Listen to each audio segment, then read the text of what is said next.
우리는 살아오면서 세옹지마라는 말을 곧잘 합니다.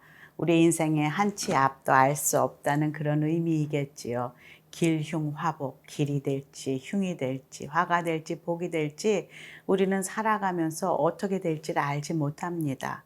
유산을 많이 받았다고 또 복권에 당첨됐다고 막 축복받았다고 하지만 그것이 후에 정말 그 가정에 화가 되는 것을 보게 됩니다. 그렇지만 힘들고 어려운 가운데 살은 그 형제들이 서로 우애하고 정말로 어려움이 축복으로 변하는 그런 것들을 또 보기도 합니다.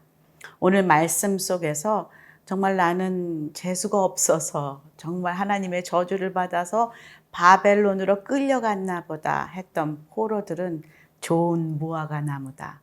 나는 정말 복이 축복받아서 정말 잘 돼서 예루살렘에 이렇게 남았다 생각하는 그 사람들을 하나님께서는 나쁜 무화과다라고 말씀하십니다. 정말 세옹지마입니다. 오늘 말씀 예레미야서 29장 15절에서 23절까지 보도록 하겠습니다.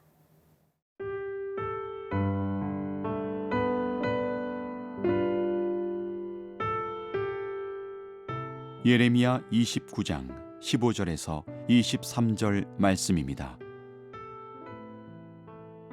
너희가 말하기를 여호와께서 우리를 위하여 바벨론에서 선지자를 일으키셨느니라. 다윗의 왕자에 앉은 왕과 이 성에 사는 모든 백성 곧 너희와 함께 포로되어 가지 아니한 너희 형제에게 여호와께서 이와 같이 말씀하셨느니라. 만군의 여호와께서 이와 같이 말씀하시되 보라, 내가 칼과 기근과 전염병을 그들에게 보내어 그들에게 상하여 먹을 수 없는 몹쓸 무화과 같게 하겠고, 내가 칼과 기근과 전염병으로 그들을 뒤따르게 하며 그들을 세계 여러 나라 가운데 흩어 학대를 당하게 할 것이며, 내가 그들을 쫓아낸 나라들 가운데에서 저주와 경악과 조소와 수모의 대상이 되게 하리라. 여호와의 말씀이니라. 너희들이 내 말을 듣지 않았기 때문이니라. 내가 내 종 선지자들을 너희들에게 꾸준히 보냈으나 너희는 그들의 말을 듣지 않았느니라. 여호와의 말씀이니라. 그런즉 내가 예루살렘에서 바벨론으로 보낸 너희 모든 포로여, 여호와의 말씀을 들을지니라.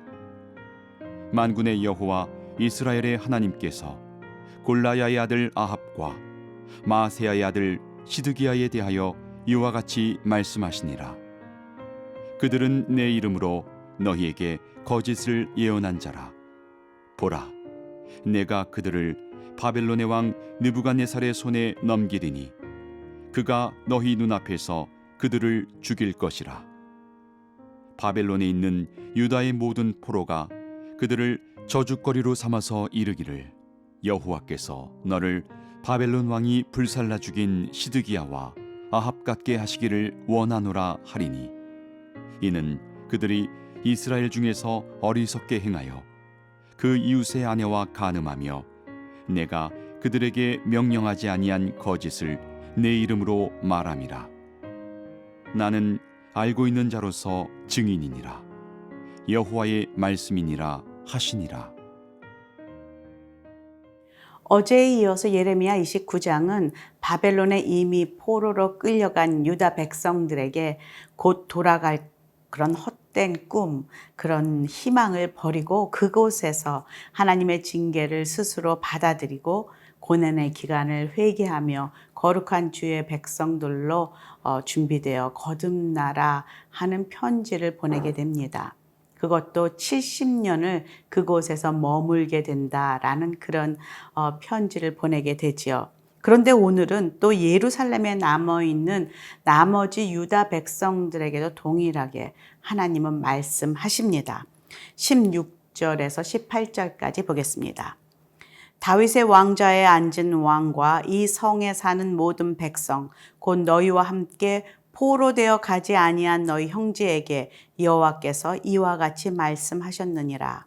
만군의 여호와께서 이와 같이 말씀하시되 보라 내가 칼과 기근과 전염병을 그들에게 보내어 그들에게 상하여 먹을 수 없는 몹쓸 무화과 같게 하겠고 내가 칼과 기근과 전염병으로 그들을 뒤따르게 하며 그들을 세계 여러 나라 가운데에 흩어 학대를 당하게 할 것이며 내가 그들을 쫓아낸 나라들 가운데에서 저주와 경악과 조소와 수모의 대상이 되게 하리라. 이렇게 읽어보면 끌려간 그 포로들이 당할 수치와 고난 그리고 저주 같은 그런 내용인데 보니까 아직 포로로 되어 가지 아니하고 지금 예루살렘에 남아있는 유다 백성들을 향하여서 예레미야는 예언하고 있다는 것이죠. 사실 제가 그 당시에 있었다면은 정말 내가 어떻게 숨어서 끌려가지 않은 것이 천운이다. 정말 복이다 라고 생각했을 것 같은데 지금 그것이 너희들이 몹쓸 무화과 나무가 될 것이다. 너희들에게 저주가 임할 것이다 라고 말씀하시는 하나님의 음성은 정말로 놀랍습니다. 그리고 두렵습니다. 사람이 생각하는 복과 하나님이 생각하는 그 축복은 정말 다르다라는 것을 깨닫게 됩니다. 지금 남은 자들은 오히려 거기 예루살렘의 남은 자들이 아니라 그 포로로 끌려가 바벨론에서 살고 있는 자들을 남은 자다. 좋은 무화과 나무다라고 말씀하시는 것이죠. 1차 포로 때에 다니엘이 끌려갔습니다. 또 에스겔이 2차 포로 때 또 여호야긴 왕과 다 끌려갔습니다. 그들은 그곳에서 하나님을 섬기며 많은 사람들과 함께 회당을 짓고 그곳에서 믿음을 지키며 살아가기 시작합니다. 그래서 역사적으로 보면 교회 그 예루살렘을 중심으로 성전에서 예배를 드렸던 그 백성들이 포로로 끌려간 그곳에서는 회당을 만들어서 그곳에서 예배를 드리고 함께 모이고 한 것을 우리는 역사적으로 알 수가 있습니다. 그래서 예수님 오실 신약에는 회당 문화가 있었죠. 그래서 사람들이 회당에 모이고 하는 그런 것들을 우리는 알 수가 있습니다. 그리고 또 그곳에서 그들은 아이들을 믿음으로 가르쳤습니다. 여러 가지 그 문화적으로 또 교육적으로 이렇게 보면은 그 바벨론에서 그 바벨론 탈무드가 그 유대 백성들의 탈무드 중에서 가장 유명하다고 합니다. 그만큼 그들은 지혜로 또 하나님의 말씀으로 자녀를 양육했다는 것을 알 수가 있습니다. 그런데 오히려 지금 예루살렘에 남아있는 그 백성들이 고통을 당하고 있는데 그 이유가 바로 19절입니다. 여호와의 말씀이니라 너희들이 내 말을 듣지 않았기 때문이니라 내가 내 종 선지자들을 너희에게 꾸준히 보냈으나 너희는 그들의 말을 듣지 않았느니라 여호와의 말씀이니라. 그 예루살렘에 남아있는 자들에게 꾸준히 선지자를 보내며 그리고 예레미야 자신도 바벨론에 끌려간 것이 아니라 지금 예루살렘에 함께 그들과 있으면서 계속 하나님의 말씀을 전했던 선지자입니다. 그런데 뭐라고 있습니까? 너희들이 내 말을 듣지 않았다. 그것이 그들이 그렇게 하나님의 심판을 받고 나쁜 무화과로 그렇게 변화된 그렇게 저주받은 모습으로 살아가는 심판받은 그런 것을 오늘 말씀을 통해서 보게 됩니다. 꾸준히 하나님이 지금도 말씀하십니다. 말씀을 성경을 통해서 설교를 통해서 또 찬양을 통해서 또 많은 영상들을 통해서 하나님의 그 귀한 메시지가 지금도 우리에게 전해지고 있습니다. 그것을 듣느냐 안 듣느냐에 따라서 우리는 이 시대에 좋은 무화과가 될지 나쁜 무화과가 될지 결정될 것입니다.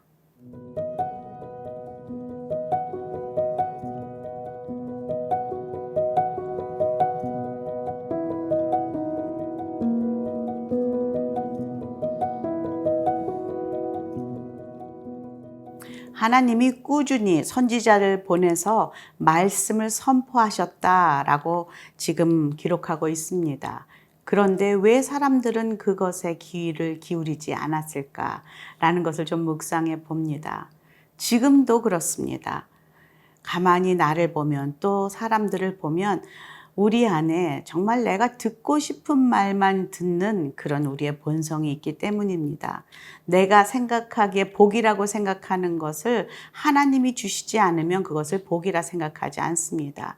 나는 돈이 많이 생겨야 복이라 생각하고 높은 지위에 올라가야 우리 아들이 학교에 붙어야 우리 남편이 좀 높은 자리를 잡아야 그것이 하나님의 복이라고 생각하기 때문에 인내하라. 소망을 가지고 기다리라, 참으라, 말씀 가운데 거하라, 이런 자신이 죽는 그런 아픈 그런 그 경험들을 하기를 원치 않는 우리의 모습이 있습니다. 그것을 붙들고 발전한 신학이 바로 긍정신학이요, 기복신앙입니다. 그렇게 잘된 것은 다 축복받았다고 간증하고, 그렇지만 여러분 아십니까? 그 기복신앙의 끝은 나락이었고, 그리고 하나님을 외면하고 내가 주인된 삶, 그래서 나를 자랑하는 많은 간증들을 하면서 하나님을 잊어버리는 그런 나쁜 열매를 맺는 그런 결과를 가져온다는 것이죠. 20절에 그들을 포로로 또 보낸 분도 하나님이십니다. 20절 한번 읽어볼까요? 그런즉 내가 예루살렘에서 바벨론으로 보낸 너희 모든 포로여 여호와의 말씀을 들을지니라. 여기서 내가라는 이 단어가 크게 부각이 되는 것은 하나님께서 모든 것을 주장하신다. 생사화복을 주장하시는 분이 하나님이시다라는 것을 깨달을 수 있기 때문입니다. 모든 일, 우리의 인생사의 중심에 하나님이 계십니다. 우리 잠언서 3장 5절에 보면은 너의 명철을 의지하지 말고 범사의 그를 인정할 때 하나님께서 내 길을 지도하신다라는 말씀을 하고 있습니다. 마찬가지로 하나님을 인정할 때 나의 인생 가운데 나를 인도하시고 선한 길로 늘 동행하시는 하나님을 만날 수가 있습니다. 21절에 두 선지자의 이름이 등장합니다. 아합과 시드기야라는 두 선지자인데요. 한번 21절 읽겠습니다. 만군의 여호와 이스라엘 하나님께서 골라야의 아들 아합과 마세야의 아들 시드기야에 대하여 이와 같이 말씀하시느니라. 그들은 내 이름으로 너희에게 거짓을 예언한 자라. 보라, 내가 그들을 바벨론 왕 느부갓네살의 손에 넘기리니 그가 너희 눈앞에서 그들을 죽일 것이다. 지금 이름이 그 북이스라엘의 유명한 그 왕의 이름입니다. 지금 아합, 유명한 악한 왕이고요. 시드기야도 악한 왕의 또 대표적인 또 이름입니다. 이런 그 왕의 이름을 가진 선지자 둘이 지금 그 바벨론에 와서까지 거짓 선지자로서 예언을 하고 있다는 것이죠. 그것은 무엇입니까? 하나님께서는 너희를 용서해 줄 것이다. 우리는 곧 예루살렘으로 돌아갈 것이다. 그냥 백성들이 듣기 원하고 또 좋은 말만 지금 하고 있는 거예요. 헛된 소망을 자꾸 심어주는 것이죠. 심판하신 하나님이 아니라 사랑의 하나님이다. 이렇게 자꾸 외치는데 하나님께서는 그들을 벌하시는데요. 22절에 보니까 바벨론 왕이 그들을 불살라 죽이는, 가장 대표적으로 처참하게 죽은 선지자들의 표본으로 그들을 삼고 있다는 것이죠. 영적으로만 무지했던 것이 아니라 그들은 또한 삶도 부정했고 죄악을 서슴없이 행했습니다. 마지막 23절에 보니까 이웃의 아내와 간음했다, 어리석게 행했다, 그리고 명령하지 아니한 거짓을 내 이름을 팔아서 그렇게 사람들에게 말했다라고 말씀하십니다. 얼마나 두려운지. 우리 주변에 정말 이런 위치에 있는 사람이 선지자로, 제사장으로, 말씀을 전하는 자로 자신의 삶을 이렇게 악하게 살면서 숨기며 영적으로, 육적으로 부정한, 그리고 죄악을 길을 가고 있는 그런 리더십들을 다시금 생각하게 합니다. 그리고 나는 혹시 내 안에 이렇게 아합과 그리고 시드기야와 같은 그런 모습은 없는지 다시 한번 나를 돌아보게 합니다. 마지막에 말씀하십니다. 증이다. 내가 증인이다. 세상 사람은 속일 수 있을지라도 나는 안다. 라고 말씀하십니다. 오늘도 주님의 그 눈앞에서 우리는 모두 발가벗겨져서 사는 사람들입니다. 주님 바라보면서 믿음의 주에 온전케 하시는 주를 의식하며 살아가는 저와 여러분이 되기를 간절히 축원합니다.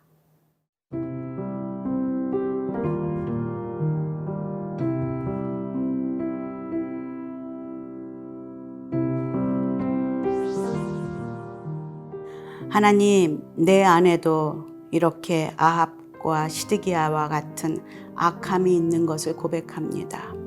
오늘도 그러기에 믿음의 주에 온전케 하시는 주님을 바라봅니다.